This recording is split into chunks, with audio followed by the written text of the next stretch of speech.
ನಮಸ್ಕಾರ ರೀ ಎಲ್ಲರೂ ಹೆಂಗದ್ರಿ. ಐ ಹೋಪ್ ನೀವೆಲ್ಲರೂ ತುಂಬಾ ಚೆನ್ನಾಗಿದ್ದೀರಾ ಅಂತ ಭಾವಿಸ್ತೇನೆ ರೀ.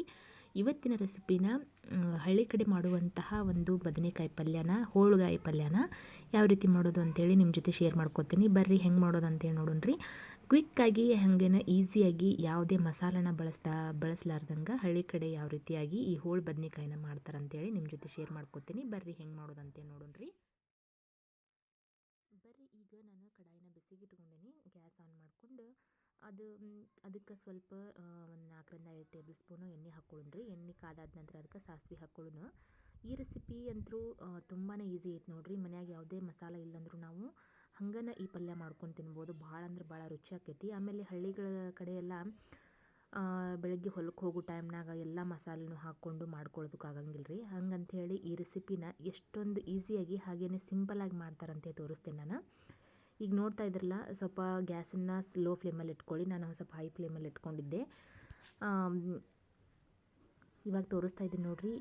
ಸಾಸಿವೆ ಚೆನ್ನಾಗಿ ಸಿಡಿದ ನಂತರ ಇದಕ್ಕೆ 1ರಿಂದ 2 ಈರುಳ್ಳಿನ ಉದ್ದುದ್ದಾಗಿ ಹಚ್ಕೊಂಡಿನ್ರಿ ನಾನು. ಈ ಹೋಳು ಬದ್ನಿಕಾಯಿ ಮಾಡೋಕೆ ಉದ್ದಾಗ ಹೆಚ್ಕೋಬೇಕ್ರಿ ಉಳ್ಳಾಗಡ್ಡಿನ, ಅಂದ್ರೆ ಟೇಸ್ಟ್ ಆಕೈತೆ ಪಲ್ಯ. ಇವಾಗ ಊರಿನ ಲೋ ಫ್ಲೇಮಲ್ಲಿ ಇಟ್ಕೊಂಡು ನಾನು ಇವನ್ನೆಲ್ಲ ಫ್ರೈ ಮಾಡ್ಕೊಳಕತ್ತೀನಿ ನೋಡಿರಿ. ಸಾಫ್ಟ್ ಆಗಬೇಕ್ರಿ, ಕಲರ್ ಕೂಡ ಚೇಂಜ್ ಆಗಬೇಕು ಈರುಳ್ಳಿದು. ಅಲ್ಲಿ ಮಟ್ಟ ಈ ಥರನ ಸಾಫ್ಟಾಗಿ ನಾವು ಫ್ರೈ ಮಾಡ್ಕೊಳ್ಳೋಣ್ರಿ. ಚೆನ್ನಾಗಿ ಫ್ರೈ ಮಾಡ್ಕೊಂಡಿದ್ದಾದ ನಂತರ ಇದಕ್ಕೆ ನಾನು ಉಳಿದಿರುವಂತಹ ಇಂಗ್ರೀಡಿಯೆಂಟ್ಸ್ನ ಹಾಕ್ಕೊಳ್ಳೋಣ. ಕೇವಲ ಒಂದು 2ರಿಂದ 3 ನಿಮಿಷದೊಳಗೆ ಆಗಿ ಹೋಗ್ತೈತೆ ನೋಡಿರಿ. ಈ ಥರ ಕಲರ್ ಚೇಂಜ್ ಆದರೆ ಸಾಕು ನೋಡಿರಿ. ಇದಕ್ಕೆ ನಾನು ಒಂದು 10 ಮೆಣಸಿಕಾಯಿನ, ಅಂದರೆ ಖಾರದಿದ್ದಿಲ್ಲ ರೀ ಮೆಣಸಿಕಾಯಿ, ಅದಕ್ಕೆ ಒಂದು 10 ಮೆಣಸಿಕಾಯಿ ತೊಗೊಂಡಿದ್ದೆ. ಅದನ್ನು ಅರ್ದಿಟ್ಕೊಂಡಿದ್ದೆ. 1 ಟೊಮ್ಯಾಟೊ ತೊಗೊಂಡೇನಿ ರೀ, ಹುಳಿ ಟೊಮ್ಯಾಟೊ.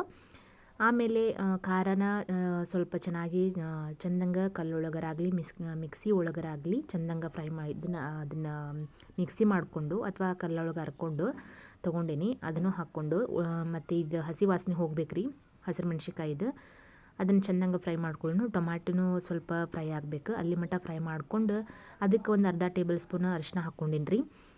ಅರಿಶಿನ ಅದೆಲ್ಲ ಎಣ್ಣೆ ಜೊತೆಗೆ ಹೊಂದ್ಕೋಬೇಕು. ಹಂಗೆ ಇದನ್ನು ಫ್ರೈ ಮಾಡ್ಕೊಳ್ಳೋಣ. ನೋಡ್ತಾ ಇದ್ರಲ್ಲ ಎಷ್ಟು ಚೆನ್ನಾಗಿ ಹೊಂದ್ಕೊಂಡೈತೆ ಅಂತೇಳಿ. ಈಗ ನಾವು ಹೆಚ್ಚಿಟ್ಟಿರುವಂತಹ ಹೋಳು ಬದ್ನಿಕಾಯಿನ ಹಾಕ್ಕೊಳ್ಳೋಣ್ರಿ. ಮೊದಲಿಗೆ ಉಪ್ಪು ಹಾಕ್ಕೊಂಡ್ಬಿಡೋಣ್ರಿ. ರುಚಿಗೆ ತಕ್ಕಷ್ಟು ಉಪ್ಪನ್ನು ಹಾಕ್ಕೊಂಡ್ಬಿಡೋಣ. ನಾನೊಂದು 3 ಬದ್ನಿಕಾಯಿ ತೊಗೊಂಡಿದ್ದು ನೋಡ್ರಿ. ಇಲ್ಲಿ 3 ಬದ್ನಿಕಾಯಿಗೆ 1 ಟೇಬಲ್ ಸ್ಪೂನ್ ಆಗುವಷ್ಟು ಉಪ್ಪು ಹಾಕ್ಕೊಂಡೀನಿ. 1 ಟೇಬಲ್ ಸ್ಪೂನ್ ಉಪ್ಪಾದರೆ ಸಾಕು ನೋಡ್ರಿ, ಟೇಸ್ಟ್ ಚೆನ್ನಾಗಿರ್ತೈತಿ. ಈಗ ಹೆಚ್ಚಿಟ್ಟಿರುವಂತಹ ಬದ್ನೆಕಾಯಿನ ಇದಕ್ಕೆ ಹಾಕ್ಕೊಳ್ಳೋಣ್ರಿ. ಹಾಕ್ಕೊಂಡು ಚೆನ್ನಾಗಿ ಮಿಕ್ಸ್ ಮಾಡ್ಕೊಂಡ್ರಿ. ನಾವೇನು ಮೊದಲು ಇದನ್ನು ಉಳ್ಳಾಗಡ್ಡಿ ಅದೆಲ್ಲ ಫ್ರೈ ಮಾಡಿರ್ತೀವಲ್ಲ, ಈ ಬದ್ನೆಕಾಯಿ ಜೊತೆ ಹೊಂದ್ಕೋಬೇಕ್ರಿ ಅದು. ಅಲ್ಲಿವರೆಗೂ ಎಣ್ಣೆ ಒಳಗೆ ಈ ಬದ್ನೆಕಾಯಿನೂ ಕೂಡ ಫ್ರೈ ಆಗಬೇಕು. ಅಲ್ಲಿವರೆಗೂ ನಾವು ಇದನ್ನು ಫ್ರೈ ಮಾಡ್ಕೊಳ್ಳೋಣ.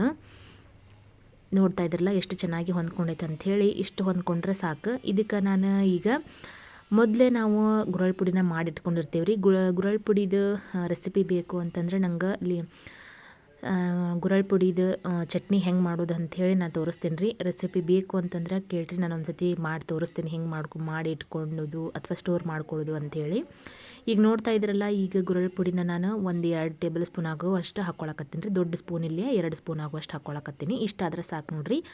ಇದು ಒಂದು ಸೀಕ್ರೆಟ್ ಮಸಾಲನ ಎಲ್ಲರೂ ಬಳಸ್ತಾರೆ ನೋಡ್ರಿ, ಗುರಳ್ ಪುಡಿನ.